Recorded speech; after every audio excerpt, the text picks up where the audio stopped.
কি খবৰ হৈছে সকলোৱে ভাল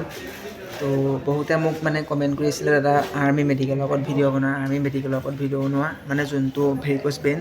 তো মই ফুল্লি আৰ্মি মেডিকেলৰ ভিডিঅ' আগতে দিয়া আছে আপোনালোকে গৈ মোৰ ইউটিউব চেনেলত চাব পাৰিব আৰু যোনে মোৰ চেনেলটো প্ৰথম আহিছে চেনেলটো ছাবস্ক্ৰাইব কৰি আগবাঢ়ি যোৱাত সহায় কৰিব তো বহুতে মোক ভেৰিক'জ ভেইনৰ ওপৰত মানে সুধি আছিলে তো মই আপোনাক কম এতিয়া হ'ব ভেৰিক'জ ভেইন মানে ৰিজেক্ট কৰে নে নকৰে ঠিক আছে তো ভেৰিক'জ ভেইনটো এনেকুৱা এটা বস্তু ভেৰিক'জ ভেইনটো কিছুমানৰ মানে কম থাকিলে একো ৰিজেক্ট নকৰে ঠিক আছে কিছুমানৰ বেছি থাকে মানে যদি বেছি থাকে তেতিয়া তোমালোকক মানে ৰিমেডিকেল দিয়ে ঠিক আছে তো তোমালোকে মানে বেছি থিয় হৈ নাথাকিবা আৰু বেছি বহি নাথাকিবা যিমান পাৰা মানে এক্সাৰচাইজবোৰ কৰি থাকিবা তো তোমালোকৰ যদি সেইটো মানে কমকৈ থাকে একো নহয় ঠিক আছে যদি সেইটো কমকৈ থাকে একো নহয় যদি বেছিকৈ ওপৰা পোকা থাকে তেতিয়া অলপ দিগদাৰ হ'ব তো মানে ডক্টৰক দেখুৱাই মানে মেডিকেল চাৰ্টিফিকেট এখন ওচৰৰ পাছে যোনখন স্পেচিয়েলিষ্ট ডক্টৰ হ'ব লাগিব মেডিকেলৰ দ্বাৰা মেডিকেল ৰিপৰ্ট এটা লৈ যাবা তোমাৰ যোনটো বেমাৰ হৈ আছে আৰু ভেৰিক'জ ভেইনটো ইমানো মানে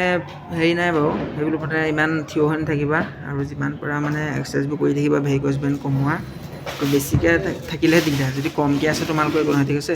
আৰু তোমালোকক মই ফুল্লি মেডিকেলৰ ভিডিঅ' আগৰ মোৰ ইউটিউব চেনেলত দিয়া আছে তলৰ ভিডিঅ'বোৰত চাই ল'বগৈ গৈ আৰু যদি ভিডিঅ' কৈ আছে কমেণ্ট কৰি আছে মইতো সময় পোৱা নাই যদি ট্ৰেইনিং ষ্টাৰ্ট হ'লে মোবাইল আমাৰ ৰাখি ল'ব তথাপিও দেওবাৰে ভিডিঅ' এটা দিবলৈ ট্ৰাই কৰিম তো অহা নেক্সট দেওবাৰে মই পূৰা ফুল্লি মেডিকেলৰ ভিডিঅ' এটা দি দিম তোমালোকে যিমান পাৰা শ্বেয়াৰ এটা কৰি দিবা আজি ভিডিঅ' ইমানতে সামৰণি পাইছোঁ যোনে মোৰ চেনেলটো প্ৰথম আহিছিলা চেনেলটো ছাবস্ক্ৰাইব কৰি দিবা তো আজি সকলোকে জয় হিন্দ।